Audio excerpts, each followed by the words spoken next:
মক্কা বিজয়, আল্লাহ রাসূল সাল্লাল্লাহু আলাইহি ওয়াসাল্লাম কাফেরদের অত্যাচারে মক্কা ছেড়ে মদিনায় চলে গেলেন।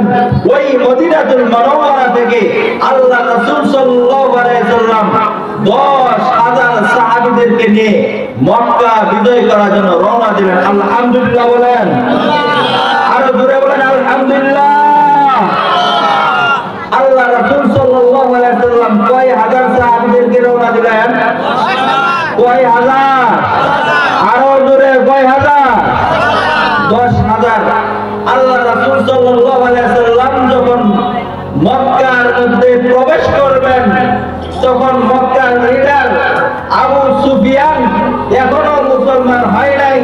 তিনি বললেন মুকাদ্দামাতুল জাইশ একটাকে প্রেরণ করে লোক প্রেরণ করে দেখলেন মুহাম্মদ শুনছি আমাদের মক্কা নাকি বিজয় করবে, মক্কা নাকি জয় করবে, মক্কায় যুদ্ধ করবে। একজন গিয়া দেখে আসো তো মুহাম্মদ এর কি অবস্থা। লোক পাঠাইলেন। আল্লাহ রাসূল সাল্লাল্লাহু আলাইহি ওয়াসাল্লাম মদিনার মক্কার সামনেই হেরেম শরীফ দেখা যায়, এর কিছু সামনে আল্লাহ রাসূল সাল্লাল্লাহু আলাইহি ওয়াসাল্লাম সাহাবীদেরকে নিয়ে বিরতি স্থাপন করলেন।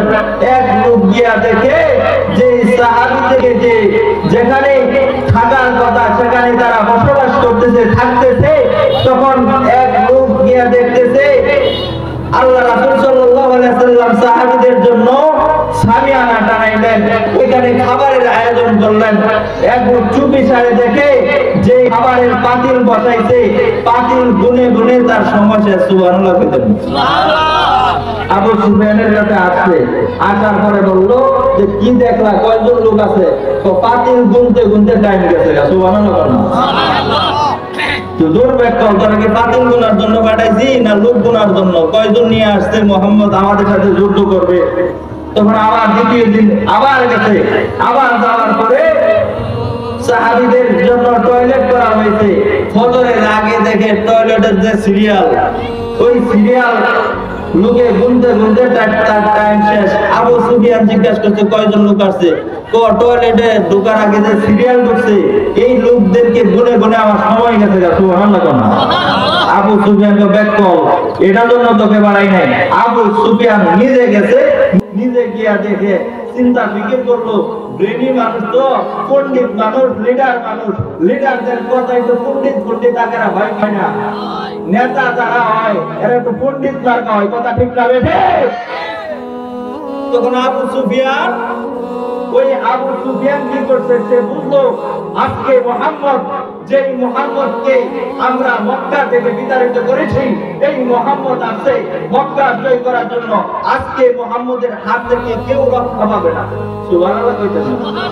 আল্লাহ রাসূল সাল্লাল্লাহু আলাইহি ওয়াসাল্লাম মক্কায় প্রবেশ করতেছেন, পাগড়ি মাথায়, কেমন জানি পাগড়িটা ক্ষয়ে ক্ষয়ে পড়ে যাবে মাথা নত অবস্থায়। আল্লাহ রাসূল সাল্লাল্লাহু আলাইহি ওয়াসাল্লামের ভিতরে কোনো দেমাগ নাই, কোনো জামাত নাই, কোনো রাগ নাই। রাসূল প্রবেশ করতেছেন, রাসূলের দেখা মাত্রই দুইজন লোক মাথাকে আড়াল করে মুখ ডেকে চলে যাইতেছে। রাসূল ডাক দিয়ে বলতেছেন তোমরা কারা গো? আমি প্রবেশ করতেছি, আমি মুহাম্মদ প্রবেশ করতেছি, তোমরা কেন চলে যাইতেছো? রাসূল ডেকে পাঠালেন, ডেকে এনে দেখলেন একজন হলেন আবু সুফিয়ান, আরেকজন হলেন আব্বাস রাদিয়াল্লাহু তাআলা আনহু। এখনো তিনি মুসলমান হয় নাই। আল্লাহ রাসূল সাল্লাল্লাহু আলাইহি ওয়াসাল্লাম ডাক দিয়ে বলেন চাচা খবর কি? তো মুহাম্মদ আমরা জানি আজকে তোমার হাত থেকে কেউ বাঁচবে না। সুবহানাল্লাহ কয় না রে? আজকে তোমার হাত থেকে কেউ রক্ষা পাবে না। আবু সুফিয়ান রে আল্লাহ তাআলা যেহেতু রাসূলের পরামর্শ, আল্লাহ তাআলার পরামর্শ ছাড়া রাসূল কিছু করে নাই। আবু সুফিয়ানকে ডাক দিয়ে বললেন ও আবু সুফিয়ান, চিন্তার কোনো কারণ নাই। আল্লাহ তাআলা তোমাদেরকে যে ক্ষমার ঘোষণা করেছেন, আজকে যদি কেউ কালিমা পড়ে মুসলমান হয়, ওই আল্লাহ রাব্বুল আলামিন বলেছেন ওই লোককে আমি ক্ষমা করে দিলাম। সুবহানাল্লাহ। আবু সুফিয়ান একটু পণ্ডিত মার্কা লোক ছিল, সে বলতেছে আল্লাহ তো ক্ষমা করছে, তুমি ক্ষমা করবে নি? আল্লাহ রাসূল সাল্লাল্লাহু আলাইহি ওয়াসাল্লাম বলেন যে জায়গায় আমার মালিক ক্ষমা করে দিয়েছে ওই জায়গায় আমি মুহাম্মদ সাল্লাল্লাহু আলাইহি ওয়াসাল্লাম ক্ষমা করে দিলাম। সুবহানাল্লাহ। লোক কয়জন লয়ে ঢুকছিল? কয় হাজার? এখন 2 জন মুসলমান হইছে কয়জন? 10,000 2 জন মক্কায় ঢুকছে। ঢোকার পরে রাসূল করিম সাল্লাল্লাহু আলাইহি ওয়াসাল্লাম জাতির উদ্দেশ্যে ভাষণ দিচ্ছেন। কি এর উদ্দেশ্যে? কি এর উদ্দেশ্যে? স্বৈরাচারের পতনের দিন আমাদের সেনা প্রধান, কি প্রধান? আওয়াজ দিয়ে বলেন, কি প্রধান? সেনা প্রধান ওয়াকারুজ্জামান জাতির উদ্দেশ্যে ভাষণ দিয়েছেন। কথা শুনছেন আপনারা? যেহেতু এটা বিজয়ের মাস, কিসের মাস? বিজয়ের মাস।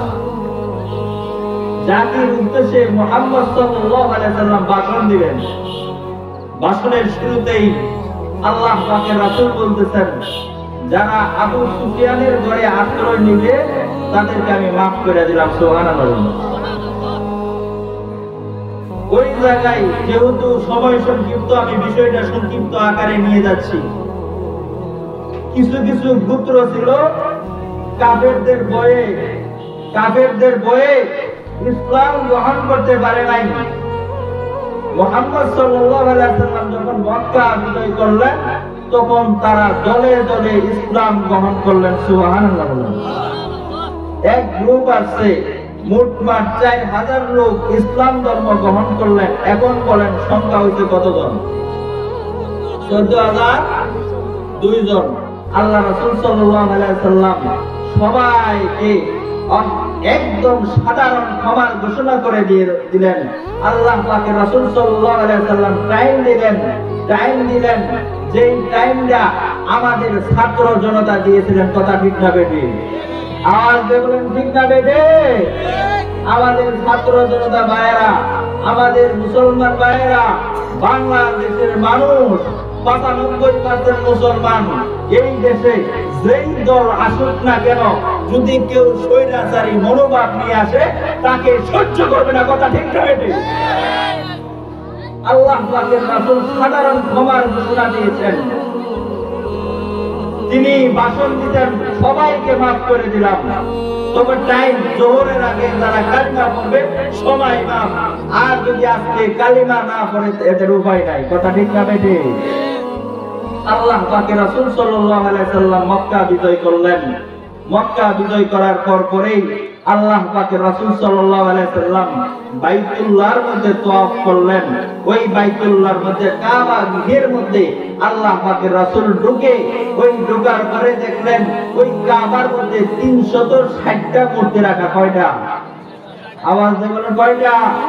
360টা। আবু সুফিয়ানকে ডাকতে বললেন, চাচা ব্যাপারটা কি? এত মূর্তি কি লিগা? আল্লাহ পাকের রাসূল সাল্লাল্লাহু আলাইহি ওয়াসাল্লাম আবু সুফিয়ান বলতেছে, বাতিজা আমরা তো গড মানি অনেক গলারে, এইজন্য বছর যেহেতু 360 দিনে হয়, এক এক বছরে এক এক প্রভু মানি। নাউজুবিল্লাহ দিবেন না।